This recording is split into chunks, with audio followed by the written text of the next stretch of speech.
Caméraman et photographe, pom-pom girl,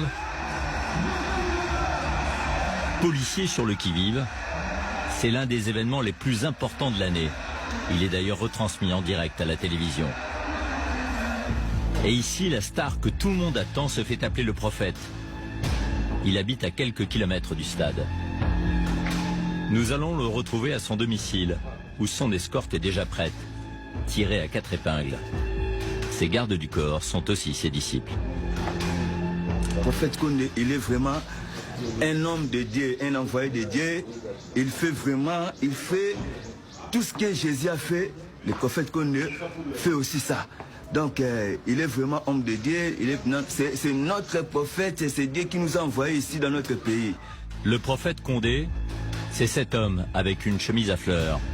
Dominique, de son prénom, a créé au Congo une église chrétienne. Il revendique 5 millions de fidèles. Un succès qui ferait des jaloux. Dominique Koundé prétend recevoir régulièrement des menaces de mort. J'ai subi aussi beaucoup de problèmes, de menaces à mort, tout le temps. Des menaces de mort? Oui, même en Angola, il y a des criminels qui sont entrés pour venir m'abattre. Ils sont entrés avec des pistolets. Dans son salon, le prétendu prophète est fier de nous montrer ses dizaines de diplômes. Celui-ci le reconnaît comme étant un scientifique, un savant et un ministre universel, serviteur de la paix. Il aurait reçu aussi des mains de l'ex-président Joseph Kabila la médaille du mérite civique. Il brandit aussi fièrement un curieux diplôme frappé du drapeau européen qui le félicite d'avoir introduit l'usage du jus qui délivre et qui sauve. Vous êtes un docteur.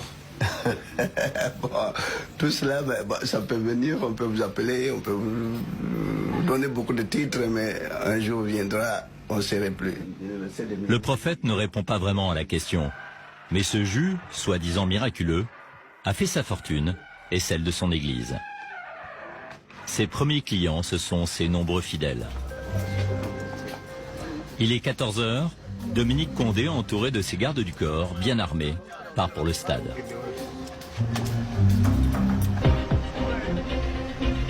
Mais on est là tout simplement pour essayer de remonter ceux qui sont faibles, de conseiller, de prodiguer des conseils à ceux qui sont dépourvus de moyens, dépourvus d'essence pour qu'ils puissent vivre, même dans la disette, mais avec beaucoup d'aisance.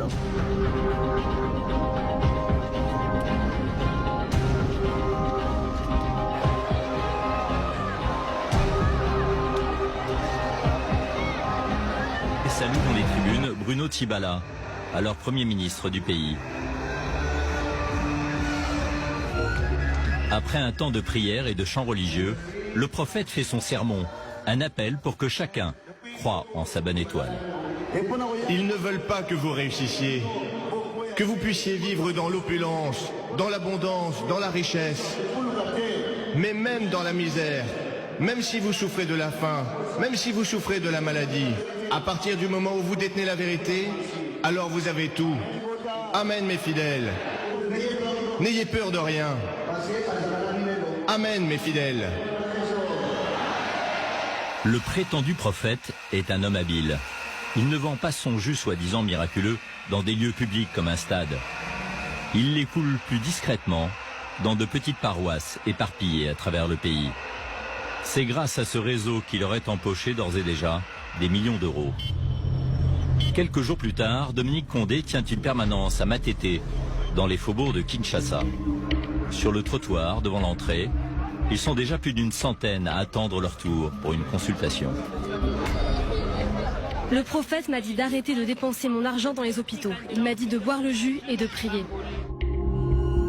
11 h, Dominique Koundé arrive dans son gros 4x4 qui vaut plusieurs dizaines de milliers d'euros.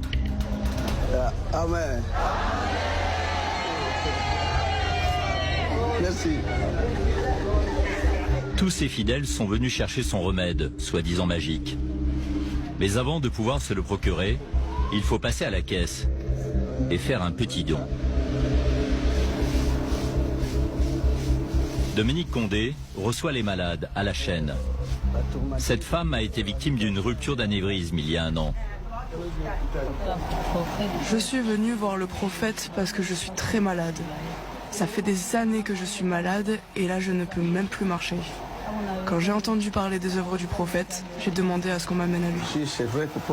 Il faut lui donner du pétrole et la masser. Il faut lui faire des massages avec le pétrole. Ça peut être une bonne solution. J'ai la foi. Il va réussir à me guérir. Parfois, les consultations durent à peine quelques secondes. Il faut que tu prennes le jus de pétrole. La prescription est toujours la même. Tu prends du jus? Oui, j'en prends. Bon, c'est bien. Il faut continuer. L'ordonnance reçue, les malades sont dirigés vers la pièce d'à côté, qui fait office de pharmacie. Le fameux jus, le voici. Il est vendu dans de petites bouteilles d'eau usagées. Les fidèles sont persuadés qu'il fait des miracles.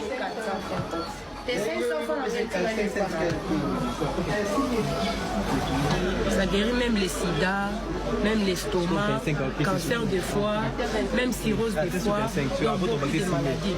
J'ai été la maladie des sida, j'ai pesé 14 kilos, mais maintenant j'ai pesé 52 kilos, maladie des sida grâce au J, le prophète qu'on école de la journée. Une affirmation sans aucun fondement scientifique, un message dangereux pour les malades. Les 50 centilitres de jus sont vendus près de 14 €, une somme importante qui représente la moitié du salaire moyen.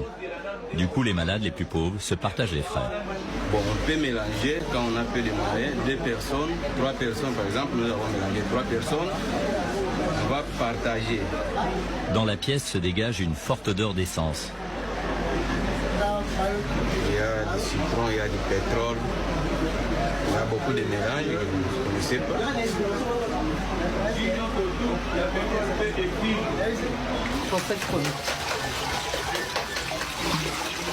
Le jus est conditionné sur place.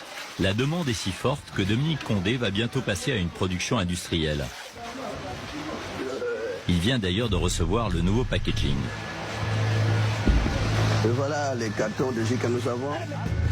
Sur l'emballage, il est mentionné qu'il guérit les maladies comme l'épilepsie, le cancer et même le sida. Pourquoi tant de pouvoir? Son élaboration serait d'inspiration divine. Mais quand on demande à Dominique Condé de lire ce qui est inscrit sur la boîte, il évite de prononcer le mot sida.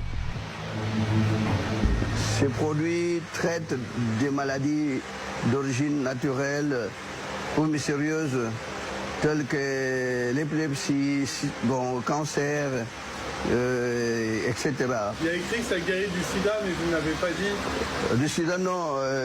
Je n'ai pas souvent fait mention de cette maladie. En RDC, environ 400 000 personnes sont atteintes du virus du sida. Autre affirmation mensongère du prophète, son jus ressusciterait les enfants morts. Ces produits, il y a des gens qui donnent même des morts-nés. On applique le jus, on met dans la bouche le mort-né. Ils reviennent à la vie, les morts-nés. Pendant ce temps, dans son bureau, ses assistants comptent et empilent les billets. L'escroc vendrait des dizaines de milliers de bouteilles chaque année. Il n'a jamais été inquiété par la justice.